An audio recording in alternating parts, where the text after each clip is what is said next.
السلام علیکم ورحمۃ اللہ وبرکاتہ۔ ناظرین کرام، اللہ تعالیٰ قرآن کریم کے اندر فرماتے ہیں قد افلح المؤمنون الذین هم فی صلاتهم خاشعون۔ اس میں اللہ تعالیٰ مومنوں کی صفات بیان فرماتے ہوئے حکم دیتے ہیں کہ اصل مومن وہ ہے، مومنوں کی صفاتوں میں سے یہ ہے کہ وہ نماز کو خشوع و خضوع سے پڑھتے ہیں۔ آج ہم اپنی نمازوں کا جائزہ لیں کہ ہماری نماز میں خشوع و خضوع ہے یا نہیں۔ خشوع و خضوع پہلے سمجھ لیں۔ خشوع بنتا ہے شین سے، خضوع بنتا ہے ضاد سے۔ تو خضوع کے معنی ہے جھک جانا، اللہ کے سامنے اپنے ظاہری اعضاء کو جھکا دینا۔ اس میں بہت ساری چیزیں ہوتی ہیں، قیام ہے، سیدھا کھڑا ہونا ہے، اور نیت باندھنا ہے، ہاتھوں کو کانوں تک کیسے لے کے جانا ہے، نیت کیسے باندھنی ہے، اسی طرح رکوع کیسے کرنا ہے، سجدہ کیسے کرنا ہے۔ ان تمام چیزوں کو اپنے حبیب جناب محمد رسول اللہ صلی اللہ علیہ وسلم کے مطابق جب ہم بنا لیں گے تو ہماری نماز میں انشاءاللہ خشوع و خضوع آ جائے گا۔ بہت سارے لوگ کہتے ہیں کہ جی ہماری نماز میں وسوسے آتے ہیں، شیطان کی بہت ساری باتیں آتی ہیں، نماز میں دھیان ہی نہیں لگتا۔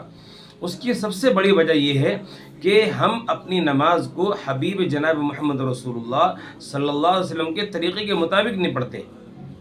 اگر ہماری نماز اپنے نبی کے طریقے کے مطابق ہو جائے تو ظاہر سی بات ہے ہماری نماز میں اللہ کا دھیان پیدا ہو جائے، ہمارا دل اللہ کی طرف متوجہ ہو۔ لیکن آج کیا ہے کہ بچپنے میں جو ہم نے کسی کو نماز پڑھتے ہوئے دیکھا، ہو بہو بالکل ایسی نماز ہماری چلتی آ رہی ہے۔ اب ایک مریضوں کی نماز ہوتی ہے، ایک آدمی موٹا ہوتا ہے اس کی نماز ہوتی ہے، تو ظاہر سی بات ہے ان کے اٹھنے بیٹھنے جانے آنے کا جو ہے طریقہ الگ الگ ہوتا ہے، ان کی رعایتیں ہوتی ہیں، لیکن اصل نماز ہونی کیسی چاہیے اس کو ہم نے کبھی نہیں سیکھا۔ اس کی وجہ ہے کہ ہماری جب نماز کی اندر کی زندگی خراب ہے، نماز ہماری غلط ہے، اور اس کو ہم نے کبھی سیکھنے کا ہمیں موقع بھی نہیں ملا، احساس تک نہیں ہوا میرے بھائیوں، تو اللہ کی ذات سے اللہ سے امید رکھتے ہوئے کہ انشاءاللہ ہمارے حالات نماز کے اگر درست ہو جائیں تو امید کی جاتی ہے کہ انشاءاللہ ہمارے حالات باہر کے بھی درست ہوں گے۔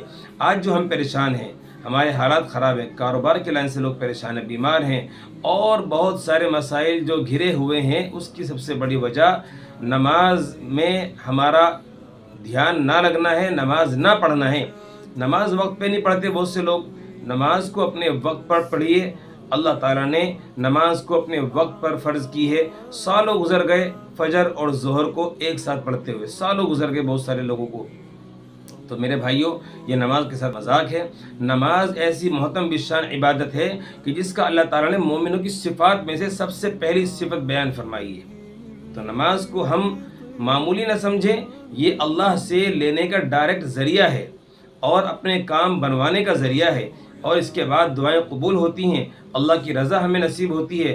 نماز ہی ایسا عمل ہے جس سے کفر اور اسلام کے درمیان میں ایک آڑ ہوتی ہے۔ اگر ہم نماز کو چھوڑ دیں گے تو کافروں میں اور مسلموں میں کوئی فرق نہیں رہے گا۔ میرے بھائیوں، ہماری زندگی جب نماز کی درست ہوگی، نماز ہم سنت کے مطابق پڑھیں گے، تو باہر کی زندگی ہماری انشاءاللہ اخلاق والی ہوگی اور اللہ سے ڈرنے والی ہوگی، حلال طریقے سے کام کریں گے، حرام سے بچیں گے۔ لیکن جب نماز ہماری، بہت سارے لوگ آپ پریشان ہوں گے، آپ کہیں گے کہ جی نماز پڑھنے والے بہت سارے لوگ جو ہیں شرارتی ہوتے ہیں اور شراب پیتے ہیں، غلط کام کرتے ہیں اور فراڈ کرتے ہیں اور لوگوں کو جو ہے پیسہ مار لیتے ہیں، کھا لیتے ہیں۔ تو ظاہر سی بات ہے نماز پڑھنے سے کسی کے ایمان پر جو ہے یہ نہیں کہا جا سکتا کہ یہ آدمی نماز صحیح پڑھ رہا ہے تو دیندار بھی ہوگا، متقی پرہیزگار بھی ہوگا، بلکہ آج ہماری نماز ایسی نہیں ہے کہ ہمیں وہ متقی بنا دے۔ صحابہ کرام کی نمازیں ایسی تھی کہ ان کو وہ بدل دیا کرتی تھی۔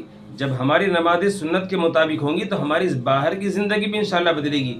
سب سے بڑی اس کی وجہ یہ ہے کہ ہم نے اپنی نمازیں صحیح نہیں کری تو ہماری باہر کی زندگی بھی خراب ہو گئی، باہر بھی ہم جو ہے بد اخلاق ہو گئے، باہر بھی ہم جو ہے اللہ سے ڈرنے والے نہیں بن پائے، اور باہر بھی ہم جو ہیں اپنے کاروبار میں حرام طریقے سے انوالومنٹ کرنے والے بن گئے، اور باہر بھی ہم جو ہے لوگوں کا کھانے والے بن گئے، باہر بھی لوگوں سے جو ہے اپنے یعنی قرضوں کو لے لے کر دبانے والے بن گئے۔ تو یہ صرف سب سے بڑی وجہ کہ نماز، اللہ کے واسطے میرے بھائیوں، ہم اپنی نمازوں کو درست کریں، انشاءاللہ ہمارے حالات بدلیں گے، ہمارے حالات درست ہوں گے، اللہ ہمارے رزق کو سمیٹ دیں گے، ہمارا رزق ہمیں بآسانی ملے گا۔ یہ نماز کا سب سے بہترین ذریعہ ہے ہمارے رزق کو آسان بنانے کا۔ میرے بھائیوں، ہم چاہتے ہیں کہ ہمارا رزق آسان ہو اور ہمیں رزق جو ہے آسانی سے ملے، تو نماز درست کیجیے، نماز کو نبی کے طریقے کے مطابق پڑھیے، پابندی سے پڑھیے، اپنے وقت پر پڑھیے، اور جیسے میرے نبی نے نماز پڑھی ہے ایسے نماز پڑھنے والے بنیے، تو انشاءاللہ ہمارے حالات بدلیں۔ اللہ مجھے بھی اور آپ کو بھی عمل کرنے کی توفیق عطا فرمائے۔